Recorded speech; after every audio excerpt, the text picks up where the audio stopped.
ഈശോ മിശിഹായ്ക്ക് സ്തുതിയായിരിക്കട്ടെ.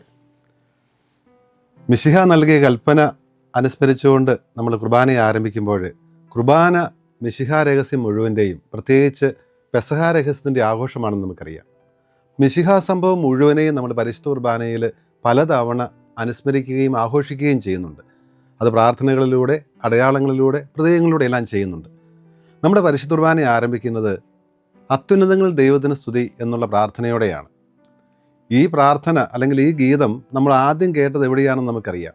ഈശോയുടെ മനുഷ്യാവതാര വേളയിൽ ദൂതൻ വന്ന് ഇടയന്മാരോട് ആ വലിയ സന്തോഷത്തിൻ്റെ സദ്വാർത്ത അറിയിച്ചു. നമ്മൾ ലൂക്കായുടെ സുവിശേഷം 2-ാം അധ്യായം 10-11 വാക്യങ്ങൾ കാണുന്നത് പോലെ. അപ്പോൾ ഈ വാർത്ത അറിയിച്ചു കഴിയുമ്പോൾ തന്നെ ഒരു സ്വർഗീയ സൈന്യവ്യൂഹം തന്നെ, സ്വർഗത്തിൻ്റെ ദൈവദൂതന്മാർ ഭൂമിയിലേക്ക് വരികയാണ്. എന്തിനു വേണ്ടി? സ്വർഗത്തിൽ ദൂതന്മാർ ചെയ്യുന്ന അതേ കാര്യം തന്നെ ഭൂമിയിലും ചെയ്യാൻ വേണ്ടി. കാരണം ഇതാ ദൈവം സ്വർഗത്തിൽ നിന്ന് ഭൂമിയിലേക്ക് വന്നിരിക്കുന്ന മനുഷ്യനായിരിക്കുന്നു. അപ്പോൾ സ്വർഗത്തിൽ അവർ ചെയ്തുകൊണ്ടിരുന്നത് എന്തായിരുന്നു?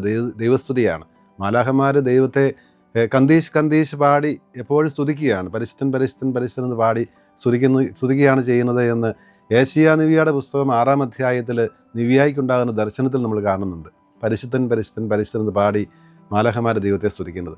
ആ ചെയ്യുന്ന കാര്യം തന്നെ ഈശോ ദൈവം മനുഷ്യനായി അവതരിക്കുമ്പോൾ സ്വർഗീയ സൈന്യം, ആ മാലാഖമാരുടെ വൃന്ദം ഭൂമിയിലേക്ക് വന്ന് ആലപിക്കുകയാണ്.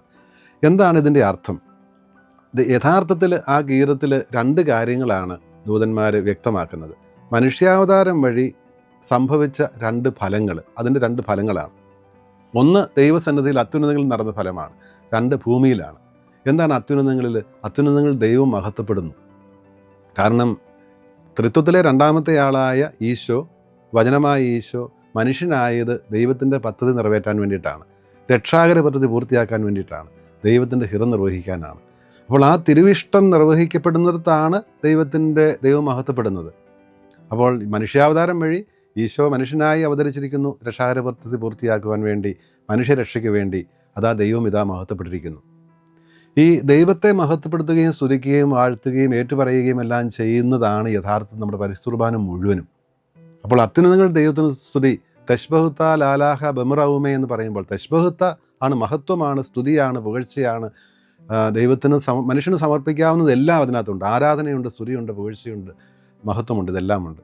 അപ്പോൾ ദൈവത്തിന് മുൻപിൽ നിൽക്കുന്ന മനുഷ്യന് ആ ദൈവത്തിൻ്റെ സർവാതിശയത്വം, സർവാധിപത്യം ഏറ്റുപറഞ്ഞുകൊണ്ടുള്ള സൃഷ്ടാവും പരിപാലകനുമായ ദൈവത്തെ ഏറ്റുപറയുന്നതാണ് ഈ മഹത്വപ്പെടുത്തൽ. അപ്പോൾ അത് ആണ് മനുഷ്യാവതാരത്തിലൂടെ സാധിക്കുന്നത് എന്നാണ് അത്യുന്നതങ്ങളിൽ ദൈവത്തിന് സ്തുതി എന്ന് പറയുമ്പോൾ കാർമ്മികൻ ചെയ്യുന്നത്. അപ്പോൾ അതിന് മറുപടിയായിട്ട് സമൂഹം പറയുന്നത് ആമേൻ എന്നാണ്. ആമേൻ എന്നുള്ള ഈ പദം നമ്മൾ പുതിയ നിയമത്തിൽ എത്രയോ പ്രാവശ്യം ആവർത്തിച്ച് കാണുന്നുണ്ട്. ഒരു 20-ലേറെ തവണ നമ്മൾ കാണുന്നുണ്ട്. അതിലേറെയും ഒരു 8-9 തവണ നമ്മളിത് കാണുന്നത് വെളിപാട് പുസ്തകത്തിലാണെന്നുള്ളതാണ്. വെളിപാട് പുസ്തകം സ്വർഗീയ ആരാധനയുടെ തന്നെ ഒരു വിവരണമാണ്. ഇവിടെ നമ്മുടെ ആദിമസഭയിലെ പരിശുദ്ധ കുർബാനയുടെ തന്നെ ഒരു ശൈലിയിലാണ് ആ പുസ്തകം രൂപീകരിച്ചിരിക്കുന്നത് തന്നെ. അതുകൊണ്ട് തന്നെ അവിടെ എവിടെയെല്ലാം ദൈവസ്തുതിയുണ്ടോ, ദൈവാരാധനയുടെ വാചകങ്ങളുണ്ടോ, അതിനോട് ചേർന്ന് ആമേൻ കാണാൻ സാധിക്കും.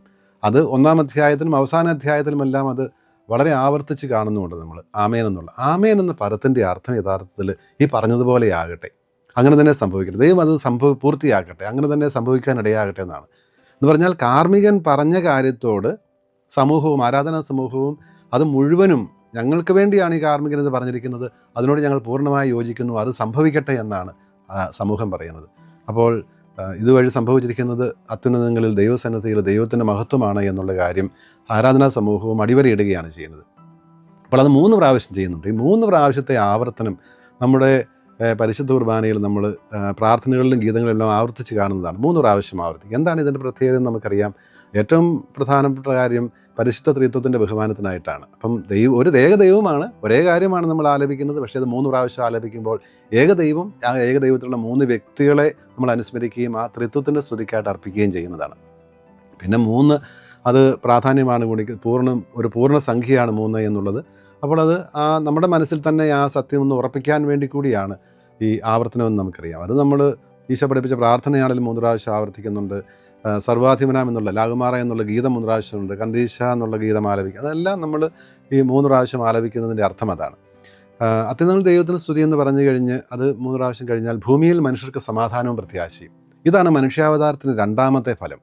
ആദ്യത്തേത് സ്വർഗത്തിൽ അത്യുന്നതങ്ങളിൽ ഉണ്ടായ ഫലമാണ്, അത് ദൈവത്തിൻ്റെ മഹത്വമാണ്, ദൈവത്തിൻ്റെ ഇഷ്ടം നിറവേറുകയാണ് ചെയ്യുന്നതെന്ന് പറഞ്ഞു. രണ്ടാമത്തെ ഫലം ഭൂമിയിലുള്ളതാണ്. ഭൂമിയിൽ മനുഷ്യർക്ക് സമാധാനം.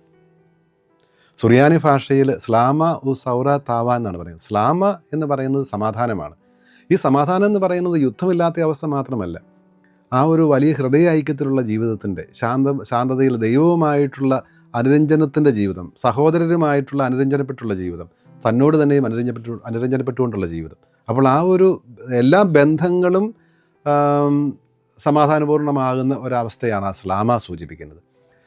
അതുകൂടാതെ സ്ലാമ ഉ സൗറ താവ, നല്ല ശരണം എന്നാണ് യഥാർത്ഥത്തിൽ അതിൻ്റെ ശരിയായ പരിഭാഷ. നല്ല പ്രത്യാശ, സൗറ താവ. അപ്പോൾ സമാധാനവും നല്ല ശരണവും മനുഷ്യർക്ക് ഇതാണ്. ഇത് നൽകുവാൻ വേണ്ടിയിട്ടാണ് ഈശോ മനുഷ്യനായി അവതരിച്ചത്. അതുകൊണ്ടാണല്ലോ എഫേസുകാർക്കുള്ള ലേഖനത്തിൽ പൗലോസ്ലീഹ പറയുന്നുണ്ട് 2-ാം അധ്യായം 14-ാം വാക്യത്തിൽ, അവൻ നമ്മുടെ സമാധാനമാണ്. കാരണം അവൻ ഇരുകൂട്ടരെയും യോജിപ്പിച്ചു. അത് ദൈവവുമായിട്ട് മനുഷ്യനെ അനുരഞ്ജിപ്പിച്ചു, മാത്രമല്ല മനുഷ്യരെ തമ്മിൽ തന്നെയും അനുരഞ്ജിപ്പിച്ചു. അങ്ങനെയുള്ള ഈ അനുരഞ്ജനം സാധിച്ചതുകൊണ്ടാണ് അവൻ തന്നെയാണ് നമ്മുടെ സമാധാനം എന്ന് ഈശോ പറയുന്നത്. ഈശോ ഉദ്ധിതനായ ഈശോയും ശിഷ്യന്മാർക്ക് പ്രത്യക്ഷപ്പെടുമ്പോൾ സമാധാനമാണല്ലോ ആശംസിക്കുന്നത്. ഈ ശിഷ്യന്മാരെ സുവിശേഷ പ്രഘോഷണത്തിന് തൻ്റെ ദൗത്യവുമായിട്ട് അയക്കുമ്പോഴും അവരോട് പറഞ്ഞത്, നിങ്ങൾ ഏത് ഭവനത്തിൽ പ്രവേശിച്ചാലും ആരും സമാധാനം ആശംസിക്കണമെന്ന്. കുർബാനയിലും നമുക്കറിയാം എത്രയോ പ്രാവശ്യം പുരോഹിതൻ നമുക്ക് സമാധാനം ആശംസിക്കുന്നുണ്ട് ഈശോയുടെ സ്ഥാനത്ത് നിന്ന്. ശുശ്രൂഷ എത്രയോ പ്രാവശ്യമാണ് സമാധാനം നമ്മോടുകൂടെ എന്ന് പറയുന്നത്. അപ്പോൾ ആ സമാധാനം അത് ഈശോ തന്നെയാണെന്ന് നമുക്കറിയാം. അത് ഈ സമാധാനം സാധ്യമാക്കുവാൻ വേണ്ടിയിട്ടാണ് ഈശോ മനുഷ്യനായി അവതരിച്ചത്. അങ്ങനെ ഈ മനുഷ്യാവതാരത്തിൻ്റെ 2 ഫലങ്ങൾ, അപ്പോൾ മനുഷ്യാവതാര രഹസ്യം തന്നെ അനുസ്മരിച്ചുകൊണ്ടാണ് നമ്മൾ ഓരോ കുർബാനയും ആരംഭിക്കുന്നത്. അപ്പോൾ ആ ഒരു ദിവ്യ രഹസ്യത്തിലേക്ക് നമ്മളെ പ്രവേശിപ്പിക്കുകയാണ് ചെയ്യുന്നത് ഈ ഗീതത്തിലൂടെ. അങ്ങനെ മനുഷ്യനായി അവതരിച്ച ഈശോയിൽ നമുക്ക് ലഭ്യമാകുന്ന സമാധാനവും നല്ല ശരണവും നമ്മുടെ ഹൃദയങ്ങളിലും നമ്മുടെ കുടുംബങ്ങളിലും സമൂഹത്തിലും നിറയുവാൻ സാധിക്കുന്ന രീതിയിൽ ആ വേണ്ട മനോഭാവത്തോടെ നമുക്ക് ഓരോ പരിശുദ്ധ കുർബാനയിലും പങ്കെടുക്കാം, അനുഗ്രഹം പ്രാപിക്കാം. ദൈവം നമ്മളെ അനുഗ്രഹിക്കട്ടെ.